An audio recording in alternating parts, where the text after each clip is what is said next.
l'amitié que me voue Souley Anta Ndiaye. Mon bonheur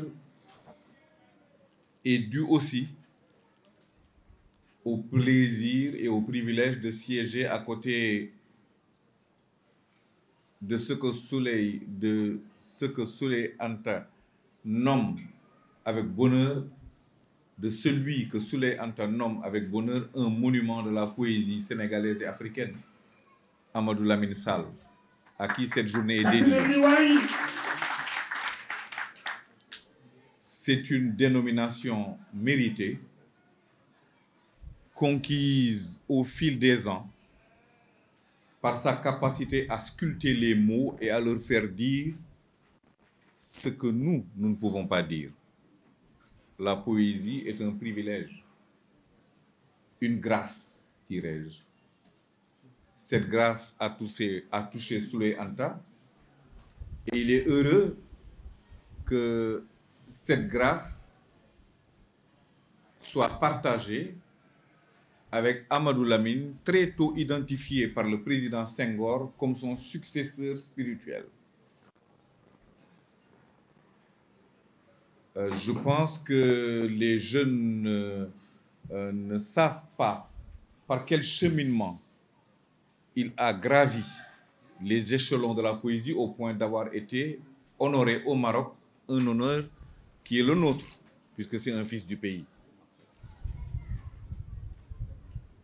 Ce que Amadou Lamine a de plus, c'est l'humilité d'être grand parmi les grands et de pouvoir rester humble parmi les humbles. Ce n'est pas donné à tout le monde. Et je pense que ceux qui, depuis ce matin, le voient parmi nous, voient dans sa manière de s'asseoir, dans sa manière d'être, dans sa manière de s'excuser même de prendre la parole, qu'il est une personnalité dotée de vertus dont notre pays a besoin aujourd'hui.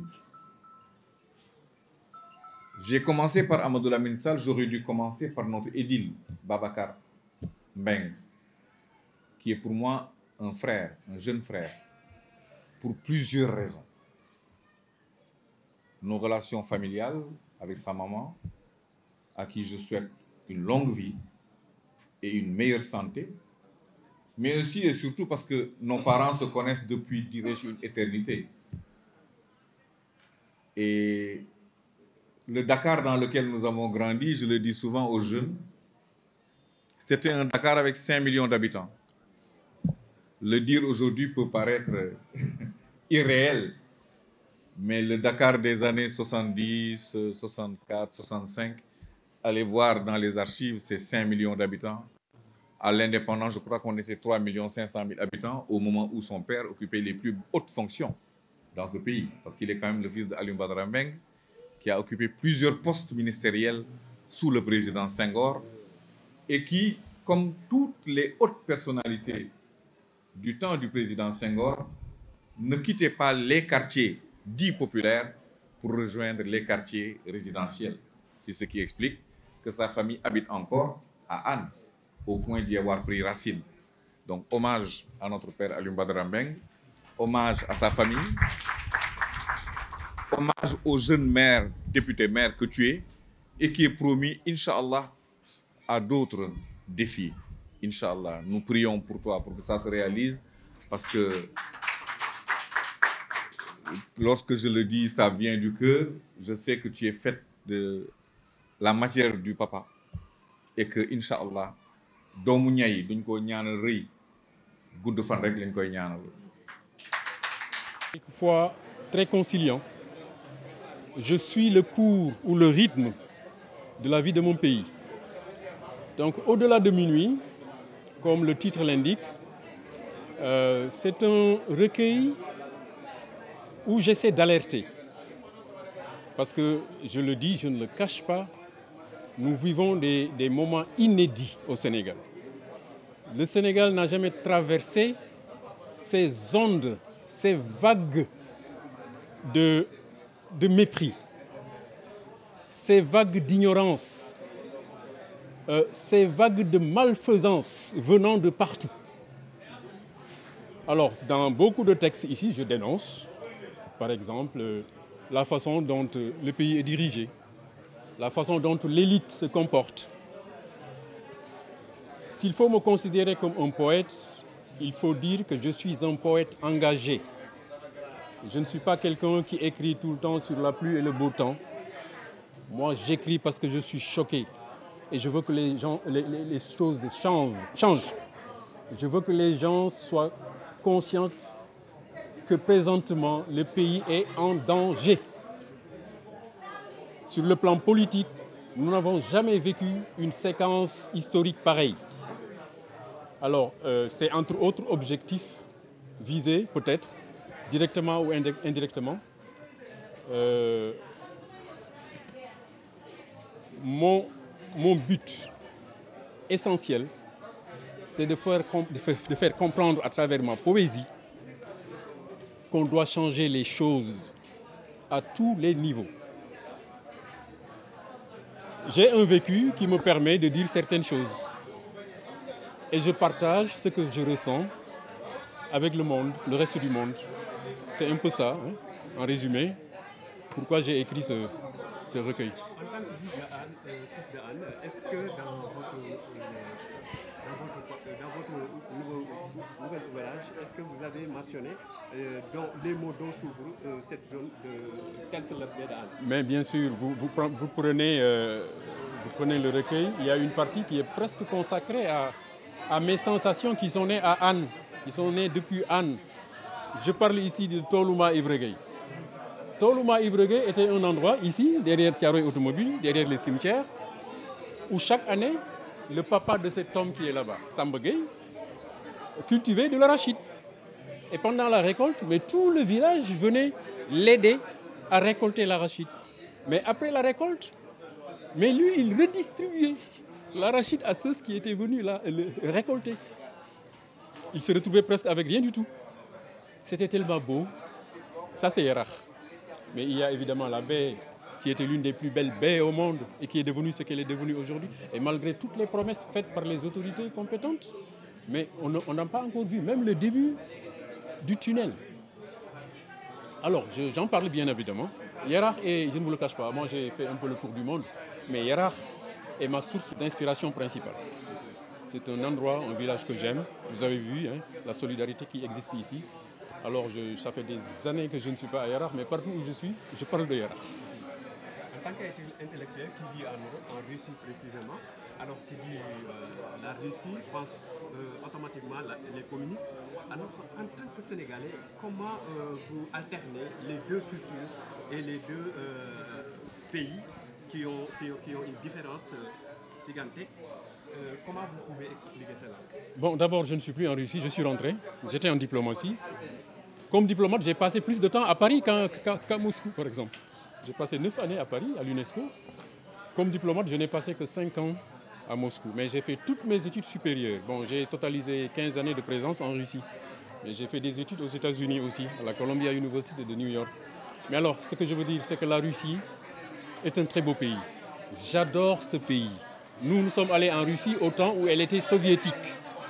Nous ne sommes pas des communistes, mais nous avons été envoyés par le président Senghor dans le cadre de l'enseignement du russe qui était prévu à l'université Gaston Berger. Quand on est revenu, Senghor était déjà parti. Moi, j'ai fait l'école normale supérieure, puis j'ai été affecté au lycée Lamine Gueye. J'ai enseigné 9 ans ici. C'est-à-dire, les Russes nous ressemblent. De tous les Européens, les Russes sont les plus proches des Africains. Le spontanéisme africain, le partage africain, vous retrouvez ça en Russie. Bon, au Sénégal, on est un peu victime de la propagande occidentale, des médias occidentaux sur la Russie.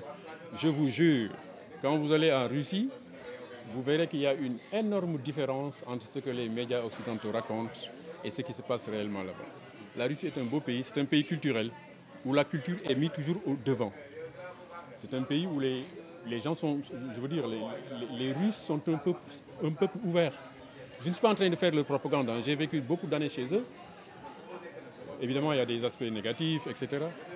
Mais la Russie est un grand pays qui doit être un excellent partenaire pour le Sénégal. Moi, j'étais chef du bureau économique. J'ai travaillé pour que les relations économiques entre le Sénégal et la Russie se renforcent. Je crois qu'on a eu quelques résultats et ça devrait continuer en principe.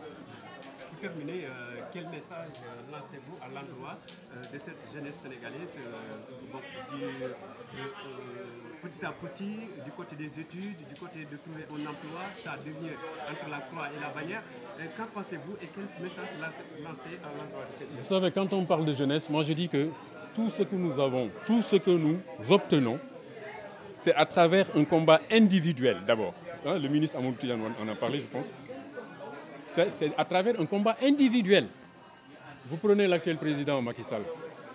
Quoi qu'on dise, je fustige ses politiques, sa gouvernance. Mais pris individuellement, c'est quelqu'un qui s'est battu, qui est parti de rien du tout et qui est arrivé là où il est. Il doit servir d'exemple aux jeunes. Sur ce plan-là, au niveau du combat individuel, moi je n'aime pas généraliser. Parce que la vie, c'est un combat individuel d'abord, collectif après. Donc aux jeunes, je dis de croire en eux-mêmes. Les jeunes doivent croire en eux-mêmes, ils doivent étudier, ils doivent avoir un métier, ils doivent être honnêtes, ils doivent aimer leurs parents, ils doivent aimer leur pays et ne pas se contenter de se lamenter tous les jours. Non, avant de se lamenter, il faut avoir quelque chose d'abord. Et prétendre à... Voilà, donc moi j'aime bien la jeunesse sénégalaise parce que c'est une jeunesse battante aussi. Quand je vois les marchands ambulants, quand je vois les marailleurs, les jeunes ici à Anne, c'est une jeunesse qui veut travailler. Quand je vois même sous l'autopont de Kermassar, je vois les jeunes, le marché qui grouille. C'est une jeunesse dynamique, mais qui a besoin aussi quelque part d'être orientée, canalisée par l'État. Parce que ça aussi c'est le rôle de l'État. Mais si l'État démissionne, quand l'État démissionne, c'est dangereux. Alors, à la jeunesse sénégalaise, je dis vraiment de croire, il faut croire en soi-même. Il faut croire d'abord en soi-même et se battre individuellement d'abord. Voilà. Waa ci wolof lii waa li